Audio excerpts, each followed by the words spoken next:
I love you Kanaka. நீ இப்போ சொல்லணும்லாம் இல்லை, உனக்கு எப்போ சொல்லணுமோ சொல்லு.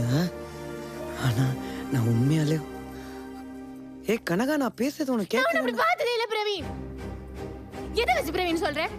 எதை வச்சு நான் உன்னை லவ் பண்ணேன்னு சொல்றேன்? கனகா ஆனுவல் டேல எனக்காக சித்தார்த் கிட்ட பேசினல பிரவீன்.